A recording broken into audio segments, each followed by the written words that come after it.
BJP leader के जरिए हैदराबाद का नाम बदलने को लेकर जारी सियासत सर्द भी नहीं पड़ी थी कि मध्य प्रदेश के प्रोटेम स्पीकर रामेश्वर शर्मा ने भोपाल ईदगाह हिल्स का नाम बदलकर एमपी की सियासत को गर्म कर दिया है। रामेश्वर शर्मा का कहना है कि गुरु नानक जी के कदम लेने की भोपाल को सादत हासिल रही है, इसलिए भोपाल ईदगाह का नाम बदलकर गुरु नानक टेकरी रखा जाना चाहिए। नहीं तो 500 साल पहले कोई बताए कि ईदगाह में किसका मकान था? 500 साल पहले तो नहीं था। और भारत भ्रमण पर जब गुरु नानक निकले थे तो भोपाल वासियों का परम सौभाग्य, राजधानी वासियों का, राजा भोज के नगर का परम सौभाग्य कि गुरु नानक जैसे महापुरुष का जो है भारत भ्रमण के दौरान भोपाल का दर्शन, भोपाल में वो पधारे और भोपाल में उनकी चरण रज भी गिरी है। और इसलिए गुरु नानक टेकरी के नाम से ही उसको पुकारा जाए। ईदगाह बाद में बनी होगी, पहले नहीं बनी। पहले तो गुरु नानक टेकरी थी। सत्य को स्वीकार करो। मध्य प्रदेश असेंबली के प्रोटेम स्पीकर रामेश्वर शर्मा के जरिए भोपाल ईदगाह हिल्स का नाम बदलकर गुरु नानक देव टेकरी किए जाने के मुतालबे पर एमपी जमीयत उलमा ने अपनी सख्त नाराजगी का इजहार किया है। पूरे मामले पर हमारे नुमाइंदे मेहताब आलम ने एमपी जमीयत उलमा के सदर हाजी मोहम्मद हारून से खास बातचीत की है। का मुसलमानों का बहुत गहरा ताल्लुक रहा है।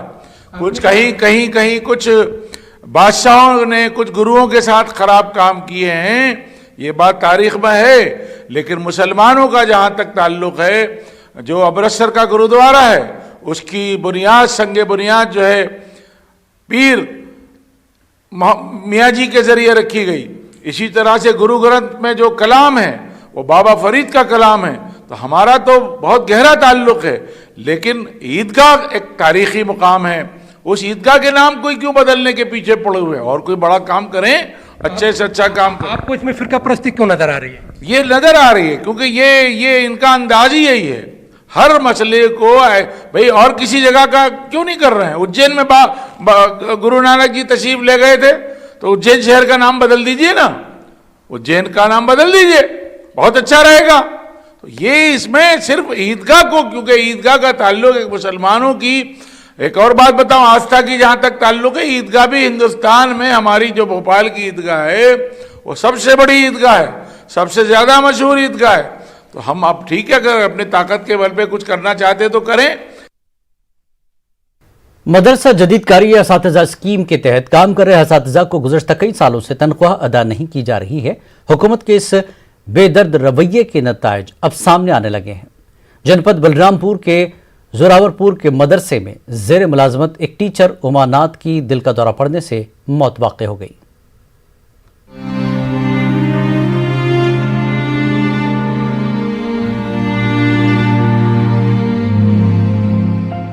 रोता बिलकता ये खानदान मदरसा जदीदकारी असातिज़ा स्कीम के तहत पढ़ाने वाले ओमानाथ सिंह का है। ओमानाथ जनपद बलरामपुर के जोरावर के मदरसा फजले रहमा में तकरीबन 10 सालों से पढ़ा रहे थे। गुज़िश्ता रोज उन्हें दिल का दौरा पड़ा और इंतकाल हो गया। पिछले 5 सालों से उन्हें मरकज की तरफ से दी जाने वाली तनख्वाह नहीं मिली थी। अब ओमानाथ के घर वालों को गुजर बसर का डर सता रहा है। उनको 5-6 साल धीरे धीरे हो गया, उनको तनख्वाह नहीं मिला। 3 बच्चे हैं भैया हमारे, एक नंद एक देवर है और आगे पीछे मारे गए, बहुत टेंशन उनको था। ओमानाथ सिंह अकेले कमाने वाले थे। घर में 2 नाबालिग बेटों के अलावा एक 15 साल की बेटी है। मदरसा शिक्षक संघ परिवार की माली मदद और बकाया तनख्वाह देने का मुतालबा कर रहा है। हमारा एक साथी दुनिया से चला गया, उसके परिवार पर दुखों का पहाड़ टूट गया। आखिर इसका जिम्मेदार कौन है? इसकी जिम्मेदार सरकार है, शिक्षा मंत्रालय है, अल्पसंख्यक कल्याण विभाग है। अगर सरकार ने समय से मानदेय दिया होता, 5 साल से केंद्रांश मानदेय लटकाया होता, तो आज शिक्षक वो जिंदा होता। कि मृतक के परिवार की तत्काल आर्थिक सहायता किया जाए, कम से कम 5-10 लाख रुपये उसके परिवार को दिया जाए और उसकी बकाया तनख्वाह तत्काल दिया जाए, जिससे उसका परिवार सर्वाइव कर सके। सालों के बकाये की वजह से मदरसा असातिज़ा बेहाल हैं। कई असातिज़ा इससे पहले खुदकुशी भी कर चुके हैं। ऐसे में बड़ा सवाल है, बजट में फंड मुख्तस होने के बाद भी वक्त पर तनख्वाह में देरी क्यों होती है और ये कब तक होता रहेगा? न्यूज़ 18 उर्दू के लिए दिल्ली से खुर्रम शहजाद की रिपोर्ट। हिंदुस्तान में मजहबी फसादात एक लानत है, लेकिन इनका सबसे बड़ा और अफसोसनाक पहलू ये रहा कि फसाद का निशाना बनने वालों के लिए इंसाफ मिलना कभी आसान नहीं रहा। फरवरी में दिल्ली में होने वाले फसादात के मामले में फसाद मुतासर अफराद इंसाफ के लिए दर दर की ठोकरें खाने के लिए मजबूर हैं। ऐसा देखा जा रहा है कि मुस्लिम तबके ने जिन पर इल्जाम लगाया है उन्हें जांच एजेंसियों और दिल्ली पुलिस के जरिए क्लीन चिट मिल रही है और दिल्ली पुलिस के जरिए मुलजिम बनाए गए अफराद को भी जमानत मिल रही है, जिससे पुलिस की नीयत पर सवाल खड़े कर रहा है। जबकि बहुत से फसाद मुतासरीन ऐसे भी हैं जिनकी आज तक FIR भी दर्ज नहीं की गई।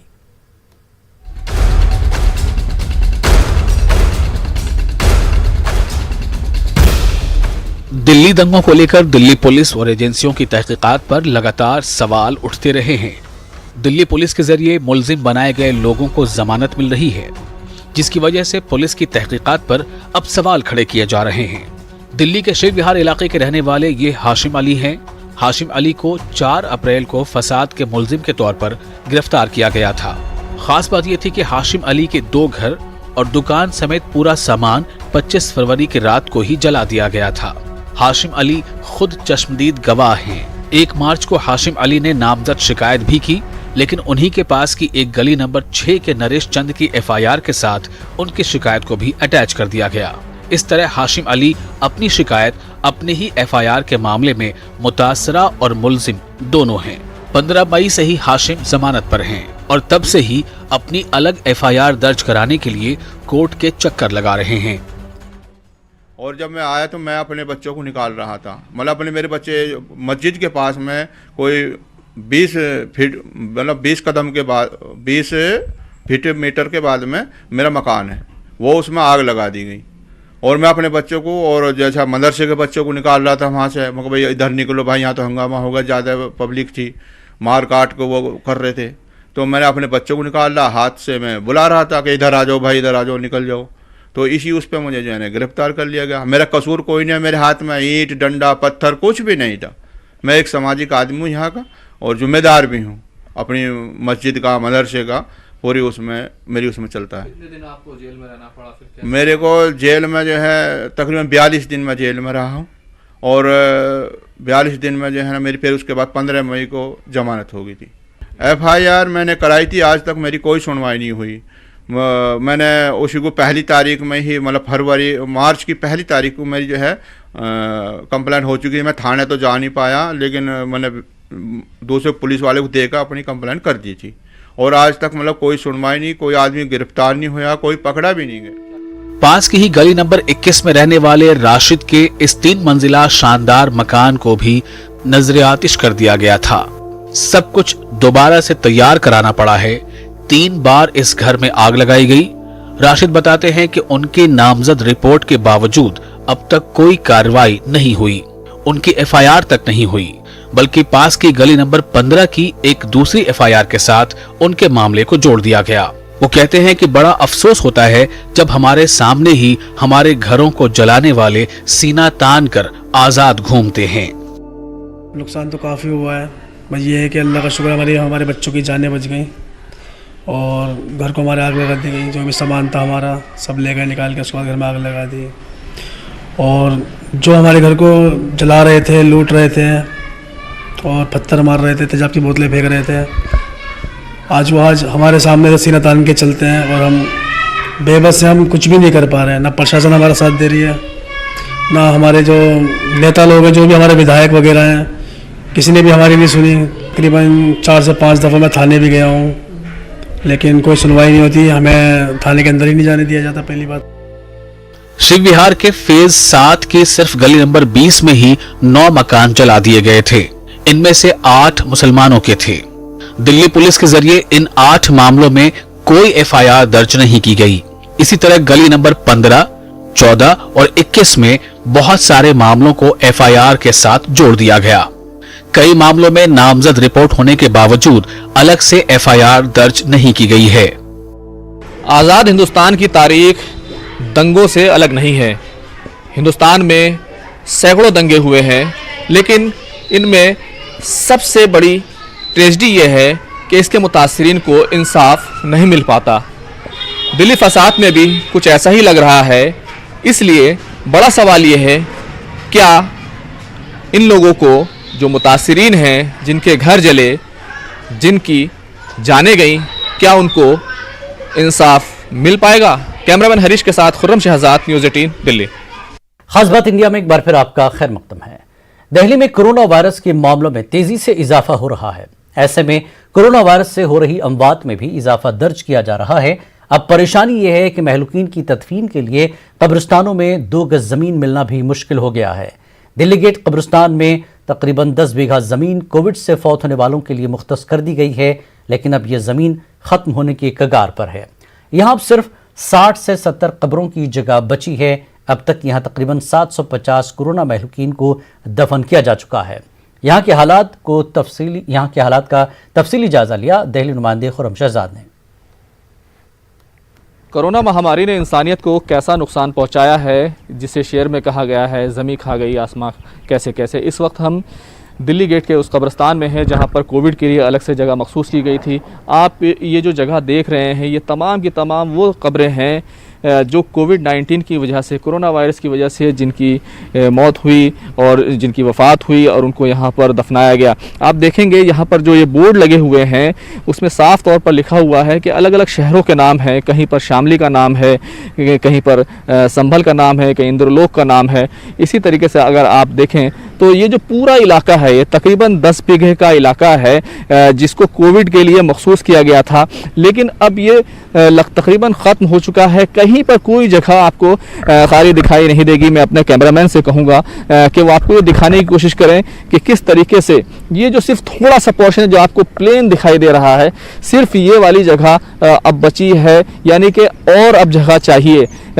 तो जिस तरीके से कोरोना के मामले दिल्ली में लगातार बढ़ रहे हैं, यहाँ पर लगातार बॉडी आ रही हैं, तो ये पूरा इलाका अब पूरी तौर से फुल हो चुका है। तो कहीं ना कहीं लोगों को एहतियात बरतने की ज़रूरत है। हमारे साथ यहाँ के एक जिम्मेदार मौजूद हैं, शमीम साहब। शमीम साहब, कितना बड़ा एरिया आप लोगों ने मखसूस किया था और अब कितनी जगह और देनी पड़ेगी? ऐसा है, हमको जो ये 10 बीघे का टुकड़ा दिया गया था और इसमें अब तक 750 डेड बॉडियाँ हम दफन कर चुके हैं।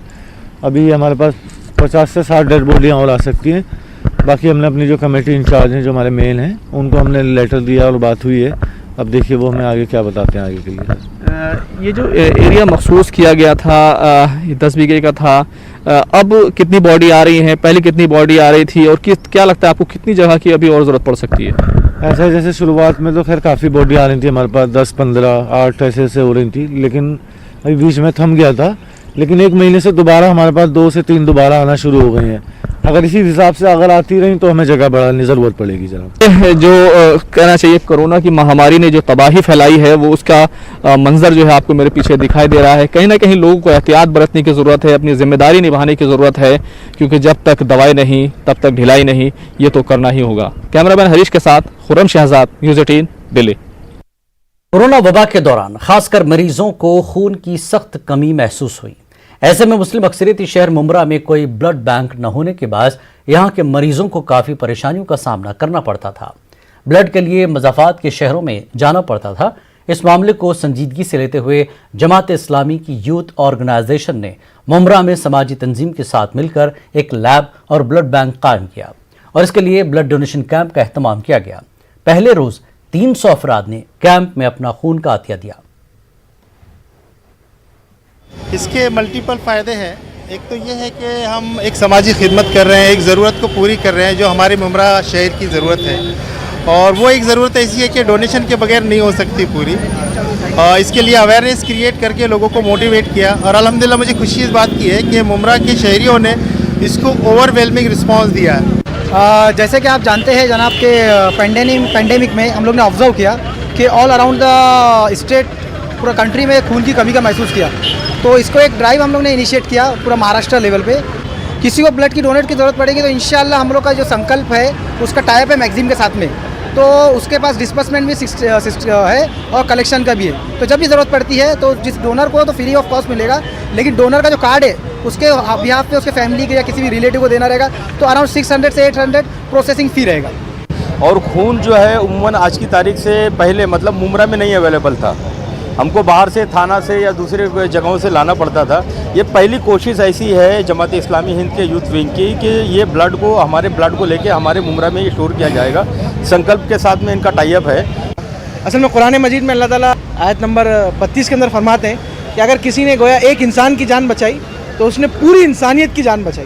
तो हम ये चाहते हैं कि इस हालात के अंदर जब लोग जो है वो खून के लिए जो यहाँ से वहाँ दौड़ लगा रहे हैं, जिनको हालात ख़राब है, तो हम चाहते हैं कि मुमरा के शहर में जो मुमरा की एक ब्लड बैंक है उसमें मुमरा वालों को बड़ी आसानी से जो है वो खून जमा हो जाए और मुमरा में किसी को अगर ज़रूरत पड़े तो जो है वो खून जो है वो दिया जा सके। क्योंकि मैं जब छोटा था ना तो मैं बहुत सुनता था ब्लड डोनेट, लेकिन जब मैं 18 साल का हुआ पहली बार तो मैं सोचा कि अब जब मुमरा में पहली बार आया तो क्यों डोनेट क्यों किया ना जाए, क्योंकि हमारे कैसे जो है कि किनको ब्लड नहीं मिल पाता, कोई मुसीबत में रहते, तो उनके लिए जो है मैंने सोचा कि आज ब्लड डोनेट कर देते।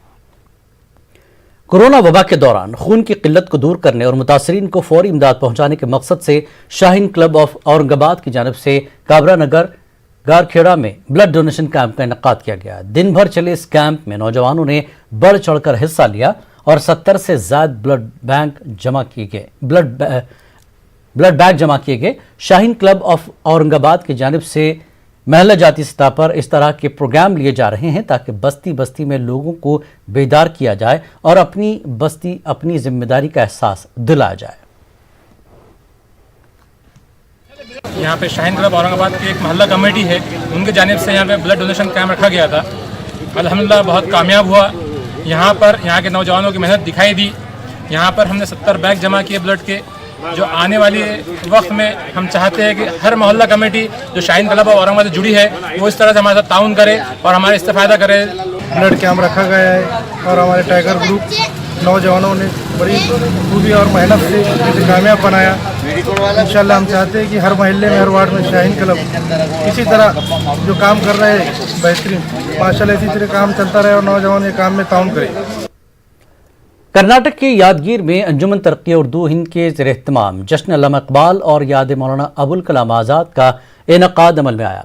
इस मौके पर 10वीं जमात में बेहतर मुजाहरा करने वाले तलबा को इनामात से नवाजा गया और नुमाया खिदमात अंजाम देने वाले टीचरों को तहनीत पेश की गई।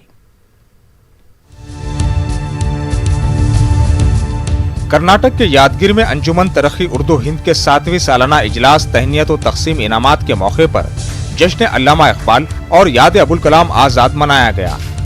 राब्ता मिल्लत कमेटी जिला यादगीर के नायब सदर मोहम्मद सलीम तमकुरी ने शायर मशरिक अल्लामा इकबाल की खिदमत और कुल हिंद मजलिस तामीर मिल्लत यादगीर के सदर काजी मोहम्मद इम्तियाजुद्दीन सिद्दीकी ने मुजाहिद आज़ादी मौलाना अबुल कलाम आज़ाद की जिंदगी पर रोशनी डाली। प्रोग्राम में 10वीं जमात में उम्दा मुजाहरा करने वाले तलबा को इनामात से नवाजा गया और नुमाया खिदमत अंजाम देने वाले टीचरों को तहनीत पेश की गई। उर्दू ज़बान अल्लामा इकबाल के इनकलाबी ख्यालात के इजहार की मुतहम्मिल नहीं बन सक रही थी, तो लामहला इकबाल को फारसी की तरफ जाना पड़ा और फारसी में उन्होंने ऐसे ऐसे मज़ामीन बांधे हैं। मैं तो कहता हूँ कि अल्लामा इकबाल ज्यादा खुलकर आते हैं तो फारसी में खुल के आते हैं। हज़रत अल्लामा इकबाल रहमतुल्लाह अलैह उम्मत के लिए रास्ते भी मुतय्यन फरमाए हैं, तरीक़ार बताए हैं। नरम दमे गुफ्तगू गरम दमे जुस्तजू, नरम दमे गुफ्तगू गरम दमे जुस्तजू, रस्म हो कि बस्म हो, पाक दिल हो पाक बास।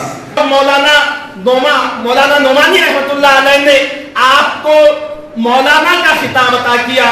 हजरत मोहानी ने भी ये कहा कि जो ये तहरीरें हैं अल हिलाल की, अगर मेरा तमाम शायरी मजमुआ अगर मैं मौलाना आजाद के नाम कर दूं तो भी इसकी इन तहरीरों की बराबरी नहीं हो सकती। इस मौके पर अंजुमन तरक्की उर्दू हिंद शाख जिला यादगीर के सदर डॉक्टर रफीक सौदागर ने कहा कि अंजुमन की जानिब से गुज़िश्ता 7 बरसों से उर्दू ज़बान और अदब के फ़रोग़ के लिए इक़दामात किए जा रहे हैं। न्यूज़ 18 उर्दू के लिए कर्नाटक के रायचूर से सैयद नसीम अशरफ की रिपोर्ट। ख़वातीन में शहरी हुकूक़ के बारे में बेदारी लाने के लिए समाजी तंजीम MPJ यानी movement for piece and justice की जानिब से नांदेड़ में एक जलसे का इनेकाद किया गया। जलसे में MPJ के रियासती सेक्रेटरी अल्ताफ़ हुसैन ने शिरकत की। अपनी तकरीर में उन्होंने हुकूमत की जानिब से आवाम के लिए शुरू की गई फलाही स्कीमों के बारे में मालूमात दी। इन स्कीमों से इस्तेफादा करने के लिए ज़रूरी दस्तावेज़ात कैसे हासिल किए जाते हैं इसके बारे में भी रहनुमाई की गई। जलसे में शरीक खवातीन ने मुंतजमीन का शुक्रिया अदा किया और MPJ से वाबस्ता होने का अज़्म ज़ाहिर किया। MPG के जानिब से खड़गपुरा, वाघी रोड, दुलेशाह रहमान नगर, यहाँ के सभी लेडीज़ और जेंट्स को इकट्ठा किया गया था और उन्हें आज हमने राशन कार्ड के बारे में मालूमात दी गई, लेबर कार्ड के बारे में मालूमात दी गई और संजय गांधी निराधार योजना के बारे में मालूमात दी गई। यहाँ पर देखा जाए तो बहुत से औरतों को दिलचस्पी हो रही है कि ताकि MPJ के बारे में जान सके और हमें भी बहुत अच्छे से दिलचस्पी हो रही है, बहुत गर्व महसूस हो रहा है कि हम MPJ के थ्रू MPJ की टीम से जुड़कर काम कर। कर्नाटक में मस्जिदों को मरकज बनाकर शुरू की गई तालीमी बेदारी मुहिम को बड़ी कामयाबी मिल रही है। बेंगलुरु का दीनियात सफ़ा फाउंडेशन गुज़श्ता 4 सालों से मस्जिदों में तालीमी तरक्की के लिए बेदारी और तरबियती प्रोग्राम मुनक़्क़िद कर रहा है। इन तरबियती प्रोग्रामों की वजह से हर साल सालाना इम्तिहानात में नुमाया कामयाबी हासिल करने वाले मुस्लिम तलबा के फ़ीसद में इजाफा हो रहा है। बेंगलुरु के काठगोड़ी इलाके में मुनक़्क़िद तहनीती इजलास में इस बेदारी मुहिम का असर देखने को मिला। इजलास में ऐसे कई तलबा थे जिन्होंने 10वीं और 12वीं जमात के सालाना इम्तिहानात में 90% से ज़्यादा नंबरात हासिल किए। दीनियात सफ़ा फाउंडेशन ने इन तलबा को नकद इनाम और सर्टिफिकेट से नवाजा। अल्लाह का फजल है, 4 साल पहले हमारे पूरे ये हमारे ऑर्गेनाइजेशन से हमें 300 बच्चे मिले थे टॉपर्स, अबव 60%, यानी कि फर्स्ट क्लास एंड अबव। अभी अल्लाह का एहसान है, हमने ऑफिशियली मिले 1818 बच्चे, उसका बुकलेट बने हमें। Physical health leads to good health, physical health, but mental health के लिए जो काम करेगा वही एजुकेशन के लिए सही तरीके से काम करने के बराबर होगा। जो ड्रॉप आउट्स हो रहे हैं, जो भी हमारे समाजी प्रॉब्लम्स है, if you want to get rid of them they have to get involved all in this. आज इनको मेन स्ट्रीम में लाने के लिए, पढ़ाने के लिए, पढ़ने के लिए, आगे जाने के लिए, देश में पॉलिटिकल पावर हो, इकोनॉमिक्स पावर हो, ये हासिल करने के लिए हमें स्टूडेंट्स को प्रमोट कर रहे हैं। और दूसरी बात, सिर्फ एजुकेशन प्रमोट ऐसा नहीं, सोशल कमिटमेंट भी, वो दूसरे कौमों के साथ कैसा वो बिहेव करना, कैसा वो उनके साथ ज़िंदगी बसर करना, कम्युनल हार्मनी में हमें कैसा जीना, सिर्फ हमें कहीं सेकंड सिटीजन्स या वोट बैंक रह के नहीं। हिंदी लफ्ज़ आधार के उर्दू में लफ्ज़ी माना किसी को सहारा देना वगैरह होता है और इस लफ्ज़ को हकीकत में तब्दील करने का काम किया है अकोला के आधार अस्पताल ने। जी हाँ, लॉकडाउन से परेशान ज़रूरतमंदों के लिए आधार अस्पताल ने मुफ्त में न सिर्फ चेकअप बल्कि फ्री ऑपरेशन करने का भी ऐलान किया। ये कैंप 1 दिसंबर से लेकर 7 दिसंबर तक जारी रहेगा। मजहबी और समाजी तंजीमों ने इस कैंप से ज़्यादा इस्तिफादे की अपील की है, जबकि अस्पताल ने भी कहा है कि इस कैंप के बाद मुस्तकबिल में इसी तरह कुछ न कुछ खिदमत खल्क का सिलसिला जारी रखा जाएगा। ज़रूरत होने के बावजूद ऑपरेशन नहीं कर कुछ पेशेंट ज़रूरत होने के बावजूद ऑपरेशन नहीं करवा पाए। इसी बात को ध्यान में रखते हुए आधार हॉस्पिटल की टीम ने 1 दिसंबर से 7 दिसंबर के बीच में आधार हॉस्पिटल में सर्जरी और ऑर्थोपेडिक का कैंप रखा है, जिसके अंदर ज़रूरतमंद पेशेंट्स का इलाज फ्री में किया जाएगा। इसमें जनरल सर्जरी के केसेस जैसे हर्निया, हाइड्रोसिल, अपेंडिक्स और ऑर्थो के केसेस को बिना कोई चार्ज लिए पेशेंट को फ्री में इलाज किया जाएगा। इस दौरान आने वाले सभी पेशेंट का फ्री चेकअप किया जाएगा, फ्री, और जो लोग को ऑपरेशन की ज़रूरत है, हॉस्पिटल को ऐसा महसूस होता है कि ये लोगों को ऑपरेशन की ज़रूरत है और इनकी फाइनेंशियल कंडीशन ना होने की वजह से लोग ऑपरेशन नहीं कर पा रहे, तो हॉस्पिटल फ्री ऑफ कॉस्ट उनको, सभी समाज के लोगों को, मैं ये बार बार कहना चाहूँगा कि सभी समाज के, चाहे हिंदू समाज हो, चाहे मुस्लिम समाज हो, चाहे नॉन समाज हो, चाहे बंजारा समाज हो, सभी समाज के लोगों को फ्री, टोटल फ्री ऑपरेशन। खास बात इंडिया में फिलहाल इतना ही। मज़ीद ताज़ा खबरों के लिए आप लॉगिन कर सकते हैं हमारी वेबसाइट news18urdu.com पर। आदाब।